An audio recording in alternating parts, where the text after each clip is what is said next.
उत्तर प्रदेश के मुख्यमंत्री योगी आदित्यनाथ ने 2027 के विधानसभा चुनावों की पूर्व संध्या पर समाजवादी पार्टी एसपी पर तीखा प्रहार किया।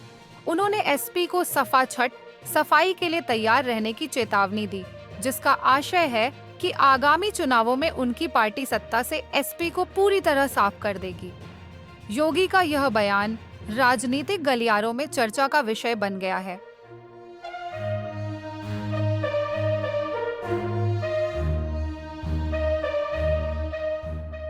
एलन मस्क की न्यूरालिंक कंपनी ने एक और मील का पत्थर पार किया है।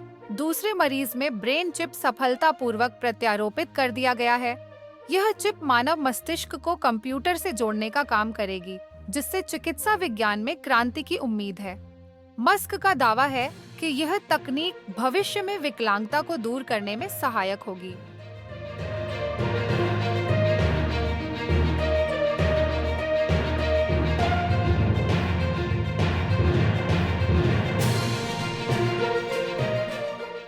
पश्चिम बंगाल की राजनीति में ताजा उथल-पुथल के बीच टीएमसी ने अपने जेल मंत्री अखिल गिरी से इस्तीफा मांगा है।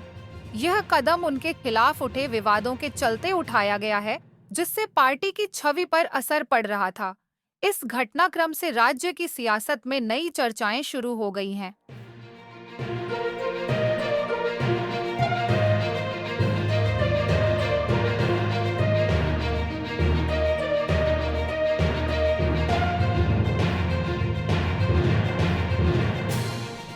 केंद्रीय गृह मंत्री अमित शाह ने कहा है कि अनुच्छेद 370 के निरस्तीकरण से जम्मू कश्मीर और लद्दाख में लोकतंत्र की नींव मजबूत हुई है।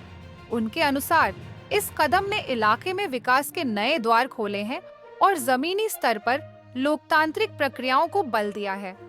शाह का यह बयान उस परिवर्तन को दर्शाता है जो इस ऐतिहासिक फैसले के बाद से दोनों क्षेत्रों में देखने को मिला है।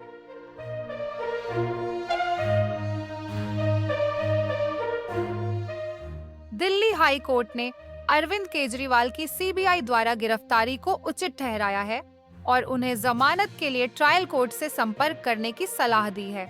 यह निर्णय दिल्ली के मुख्यमंत्री के लिए बड़ा झटका है और इससे उनके राजनीतिक करियर पर प्रभाव पड़ सकता है। इस घटनाक्रम से राजनीतिक चर्चाएं और विवाद तेज हो गए हैं।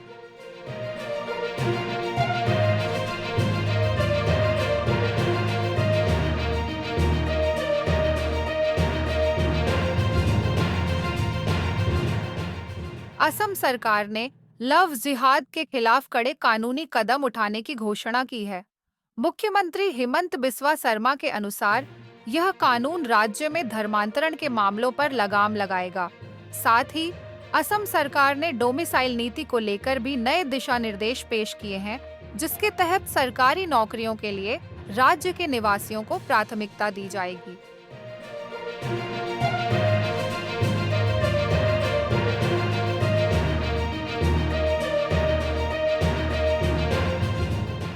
आर्टिकल 370 के निरसन की 5वीं वर्षगांठ पर कांग्रेस नेता मल्लिकार्जुन खड़गे ने बीजेपी पर कश्मीरियत और जमहूरियत का सम्मान न करने का आरोप लगाया है। खड़गे का कहना है कि बीजेपी की नीतियों से जम्मू कश्मीर की सांस्कृतिक पहचान और लोकतांत्रिक मूल्यों को नुकसान पहुंचा है।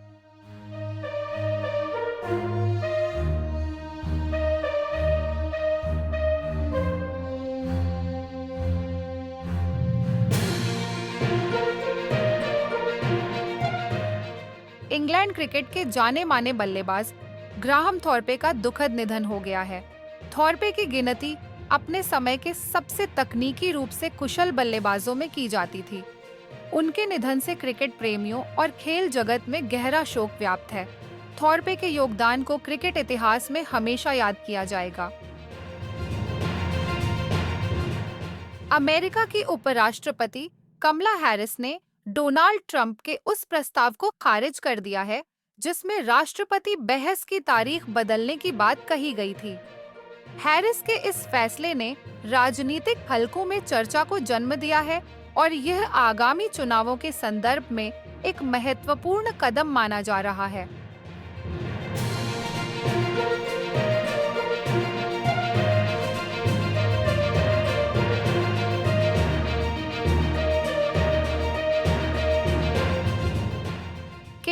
वायनाड में आई भूस्खलन की त्रासदी में अब तक 300 से अधिक लोगों की मौत हो चुकी है, जबकि 180 लोग अभी भी लापता हैं।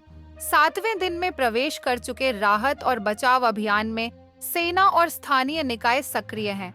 इस आपदा ने पूरे राज्य को हिलाकर रख दिया है।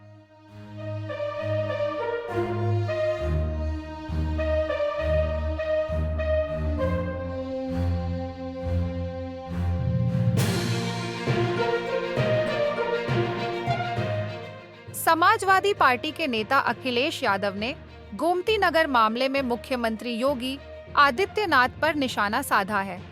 अखिलेश ने सवाल उठाया कि योगी ने अपने बयान में केवल यादव और मुसलमान समुदायों के नाम क्यों लिए। उन्होंने इसे समुदाय विशेष के प्रति पक्षपातपूर्ण रवैया बताया और इसे राजनीतिक रंग देने की कोशिश की निंदा की। यह मुद्दा उत्तर प्रदेश की राजनीति में गर्माहट ला रहा है।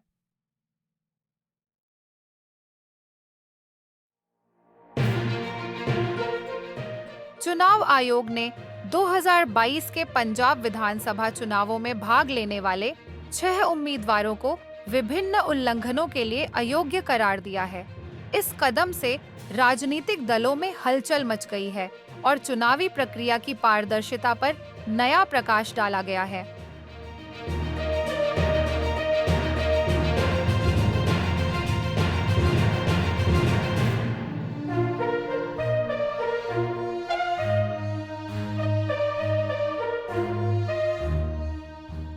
नोआ लाइल्स, जिन्होंने अस्थमा, डिसलेक्सिया, एडीडी और अवसाद जैसी चुनौतियों का सामना किया, उन्होंने पेरिस ओलंपिक्स 2024 में स्वर्ण पदक जीतकर अपनी अदम्य भावना का परिचय दिया है। उनकी यह उपलब्धि न केवल खेल जगत में बल्कि व्यक्तिगत जीवन में भी प्रेरणा का स्रोत बन गई है। लाइल्स की यह जीत उन सभी के लिए उम्मीद की किरण है जो जीवन की बाधाओं का सामना कर रहे हैं।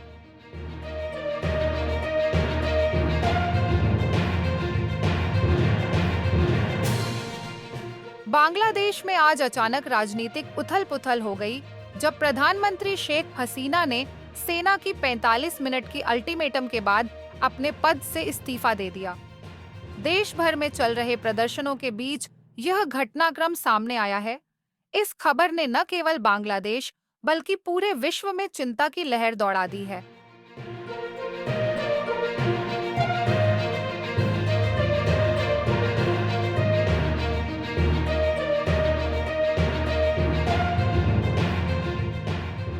ब्रिटेन में बढ़ते दक्षिणपंथी उग्रवाद के चलते विपक्षी नेता कीर स्टारमर ने एक आपात बैठक का आह्वान किया है। इस बैठक में सड़कों पर बढ़ती हिंसा और अराजकता के मुद्दे पर चर्चा की जाएगी। स्टारमर ने इसे देश की लोकतांत्रिक नींव पर हमला बताया है और समाज में शांति बहाली के लिए कदम उठाने की मांग की है।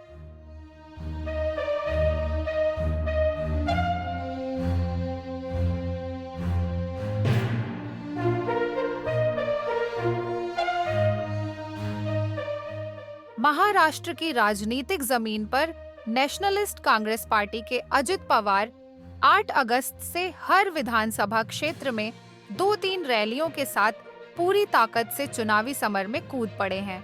उनका यह कदम महाराष्ट्र की सियासी हवाओं में नई चेतना फूंकने का संकेत है।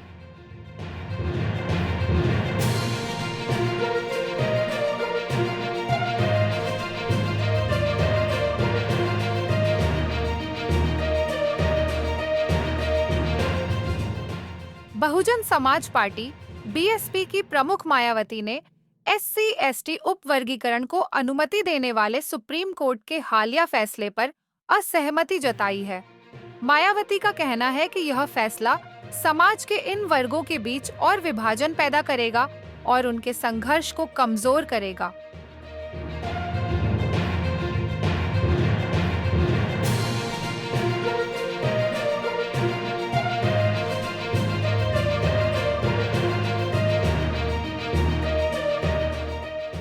नरेंद्र मोदी सरकार ने पश्चिम पाकिस्तान से आए शरणार्थियों को एक बड़ी सौगात दी है।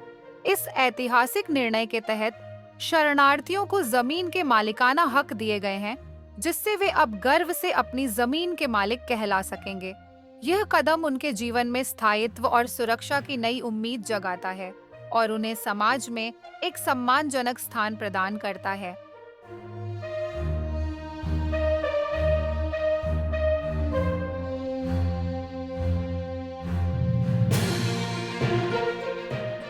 केंद्रीय मंत्री हरदीप पुरी ने राज्यसभा में पेट्रोलियम ऑपरेशंस को माइनिंग गतिविधियों से अलग करने के लिए एक नया बिल पेश किया है। इस बिल का उद्देश्य पेट्रोलियम और प्राकृतिक गैस के खोज और उत्पादन को और अधिक सुगम बनाना है। इससे ऊर्जा क्षेत्र में निवेश और विकास को बढ़ावा मिलने की उम्मीद है।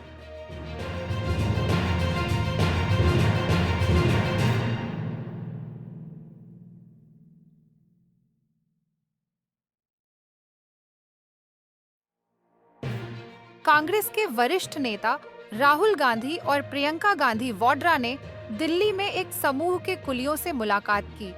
इस बैठक में उन्होंने कुलियों के काम की स्थितियों, उनकी चुनौतियों और उनके जीवन के विभिन्न पहलुओं पर चर्चा की।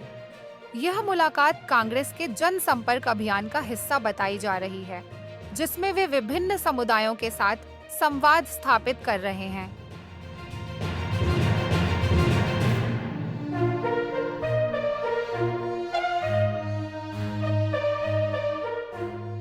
उत्तर प्रदेश में वक्फ बोर्ड कानून में संशोधन की चर्चा के बीच समाजवादी पार्टी के नेता अखिलेश यादव ने इसका कड़ा विरोध किया है। अखिलेश का कहना है कि यह संशोधन मुस्लिम समुदाय के हितों के खिलाफ है और एसपी इसके खिलाफ खड़ी होगी। उन्होंने सरकार पर समुदाय के अधिकारों को कमजोर करने का आरोप लगाया और जनता से एकजुटता की अपील की।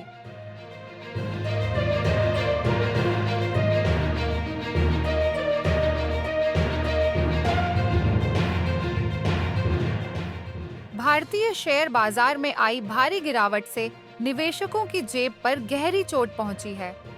एक ही झटके में निवेशकों के 9 लाख करोड़ रुपए डूब गए हैं।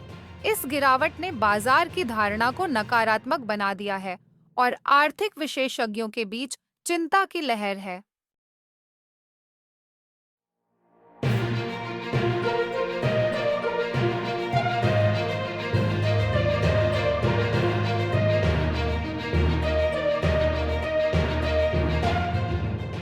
सुप्रीम कोर्ट ने कहा है कि दिल्ली के उपराज्यपाल एलजी सरकार की सलाह और मदद से बंधे नहीं हैं, जब यह नगर निगम दिल्ली एमसीडी में एल्डरमैन को नामित करने की बात आती है।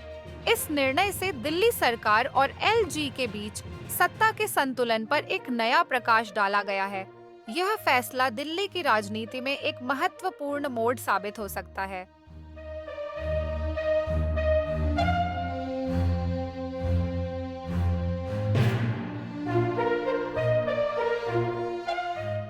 वित्त वर्ष 24 में सरकार ने स्वास्थ्य बीमा प्रीमियम पर लगने वाले जीएसटी से 8,263 करोड़ रुपए एकत्रित किए हैं।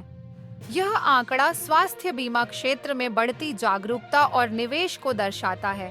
इस बढ़ोतरी से सरकार के राजस्व में सुधार और स्वास्थ्य सेवाओं के विस्तार की संभावना जताई जा रही है।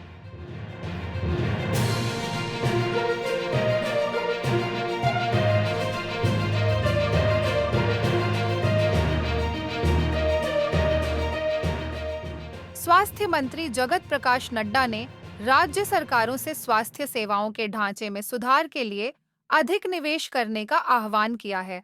उन्होंने इसे राष्ट्रीय प्राथमिकता बताया और बेहतर स्वास्थ्य सुविधाओं के लिए राज्यों के सहयोग की मांग की।